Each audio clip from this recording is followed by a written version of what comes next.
Hi, I'm Tara, author of the cookbook 7 Spoons. Welcome to Oven Atelier. In this series, I will walk you through classic French desserts while sharing some of my tips and tricks along the way to ensure success in your own kitchen. Today, we're tackling a colorful and seasonal fruit tart. For this tart, we're going to be using pâte sucrée. If you've ever made short crust pastry or pie dough, then you can make pâte sucrée. As its name suggests, it's just a sweeter, stronger version of one of those pie doughs, and that's achieved through the addition of egg and then of course some sugar. It's those qualities, its strength, that really will help it be the perfect fit for this tart. It needs to stand up to the weight of the filling and the weight of the fruit. To start, you'll take some flour, add it to the bowl of a food processor with the metal blade, along with some sugar, put that on the machine, and just pulse to combine. While the butter is cold, it does not have to be as fridge cold as you might need for a short crust pastry or what's known as a pâte brisée.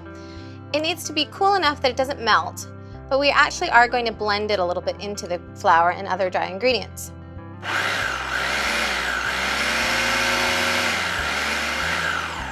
For the wet ingredients, we have some ice water and 2 eggs. That's beaten together. And then with the machine running, add the liquid until the dough comes together. It should look just something like this, soft and tender and not at all sticky. At this point, you'll tip out this onto a work surface, divide the dough into 2 portions, and then pat it out into a flat disc. Wrap that in cling film and then pop it in the fridge for half an hour, even overnight. The colder the better. Now that the dough has chilled and rested, it's time to roll it out. If ever it feels too hot, you can always put it back in the fridge for a couple of minutes, get it nice and cold, and continue. Once the pastry is all rolled out, it's time to fit it into the pan. You can fold it in half or quarters, get it nice and centered, and then fold from there. That way the dough is never holding its own weight. What you want to do is slowly work around the edge of the pan, pushing the dough into the corners. Use the back of your fingers and ease it down.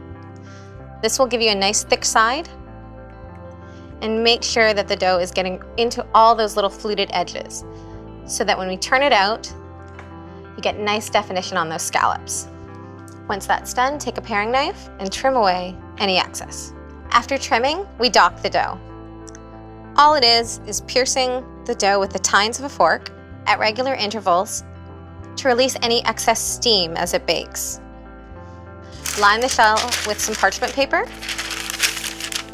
and then pour in some pie weights. The pie weights hold down the crust while it's cooking so that it stays nice and compact and truly even.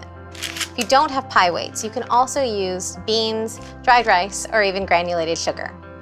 Put this in the fridge to chill out for 10-20 minutes just so it firms up before it goes into the hot oven.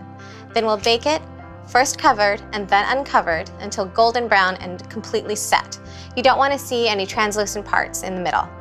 Let it cool completely, and then we'll be on to filling. To build the tart, we have our cooled pastry shell, beautifully golden, crispy, crackly, and next we have our pastry cream. This is actually diplomat cream. It's pastry cream, which is a stove-topped cooked custard, similar to a pudding, but it's thickened with both cornstarch and egg yolks, and we've lightened that up with a bit of whipping cream, which becomes diplomat cream. You can be as artful or as rustic as you like. Just show off the fruit to their best. Once the tart is suitably adorned, it's only time for a final flourish, and that's just a quick gloss of glaze. The glaze is quite simple, just a bit of jam, heat it up on the stove. You can use quince jelly, seedless raspberry, apricot is lovely. Heat it until it is liquid and shining, and give one last pass on the fruit.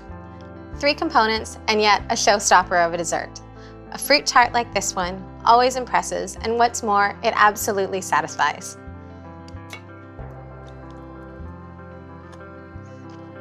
Sometimes there's nothing better.